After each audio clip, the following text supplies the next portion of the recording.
Our first witness for today's hearing is Mr. Todd Mortensen, who is the owner, operator of Mortensen Ranch in South Dakota. On a personal note, Todd lost his father, Clarence, just this last week, who was a good friend of mine, a real gentleman, and truly, with regard to modern sustainable ag practices, probably one of the fathers of making it a reality in South Dakota. And first of all, my condolences to you and to your family in the loss of your father, but also in South Dakota, the loss of a real gentleman and a true part of the pride that we have in our state. And so just on a personal note, that loss is felt. Todd is the owner and operator of the Mortensen Ranch in Stanley County, South Dakota. His cow-calf operation sits along the beautiful Cheyenne River, and Todd focuses on conservation and stewardship of his land. He has restored more than 90% of his 19,000-acre ranch back to native grasses, shrubs, and trees. And for this, Todd was recognized by the Sand County Foundation as the Leopold Conservation Award winners in 2011. The Mortensen Ranch was also the subject of a multi-year study conducted by the South Dakota State University, and in my opinion, is a gold standard for striking a perfect balance between ranching, economics, and environmental conservation. I first went out to Todd's ranch way back in the 1990s, and I saw what they were doing for water improvement, livestock improvement, pasture improvement, and bringing broadleaf back in and so forth. And it can be pointed to as a true success story for sustainable ag. And now I'd like to yield, at this time Senator Carper is still here, I'd like to yield to Senator Carper to introduce our second witness at this time. Senator Carper. I think I've done about as much harm to Bill Satterfield's reputation as anybody can. But if you didn't get the drift of my earlier statements when I talked about him, a little bit about his background. The agriculture is hugely important in all of our states, but particularly in southern Delaware.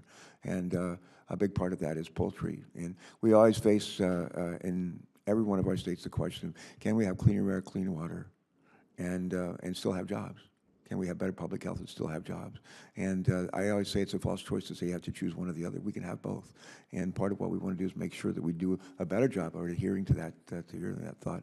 And I think Bill understands that. And he's helped to provide leadership for a big consortium of folks who raise chickens, process chickens, sell chickens, export chickens all over the world. And we're grateful for his service in that regard. And I'm just grateful for his friendship over all these years. And with that having been said, we'll... Mr. Chairman, I just want to note for the record that Mr. Satterfield did not bring chocolate milkshakes for everybody.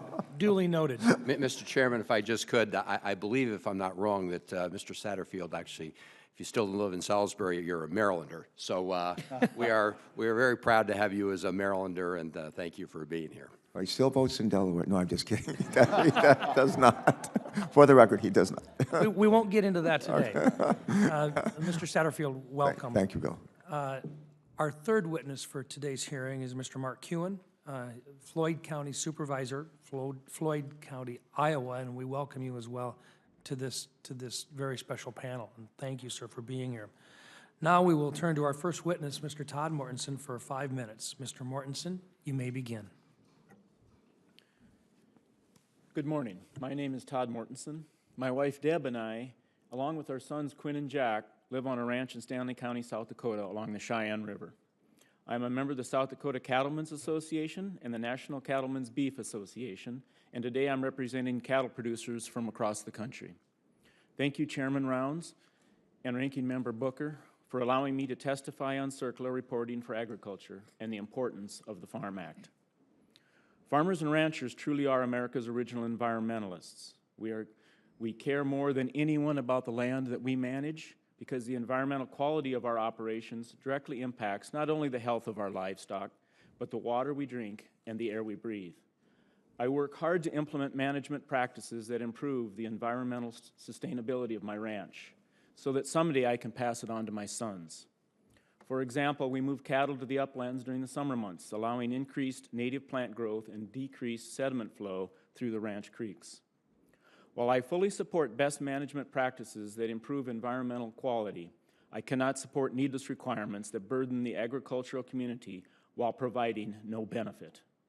A prime example of this is the burdensome reporting requirement under CERCLA, which requires farmers and ranchers to report manure odors to multiple federal agencies for emergency response coordination. Let me say that again, because the absurd bears repeating. CERCLA reporting requires farmers and ranchers to report manure odors to the federal government so that the federal government can coordinate an emergency response to manure odors. On my pasture-based cow-calf operation, I manage 1,295 cows on 19,000 acres. Because my cattle are so spread out, the concentration of emissions is extremely low. But CERCLA does not consider concentration, only release. It makes no difference whether my cattle are spread over 10 acres or 10,000 acres. If my cattle emit over 100 pounds of ammonia or hydrogen sulfide per day, I am required to report their emissions to the Coast Guard and the EPA. It's clear that Congress never intended for CERCLA to govern agricultural manure odors. The EPA understands this, and in 2008 exempted agricultural operations from CERCLA reporting requirements. While the exemption was put in place by the George W. Bush administration, it was defended in court by the Obama administration. In defending the exemption, the Obama EPA argued that Congress did not include an exemption for manure emissions because they never dreamed that these low-level emissions would fall into the possible realm of regulation. However, in April 2017, environmental groups won their lawsuit, and the D.C. Circuit Court eliminated these important exemptions.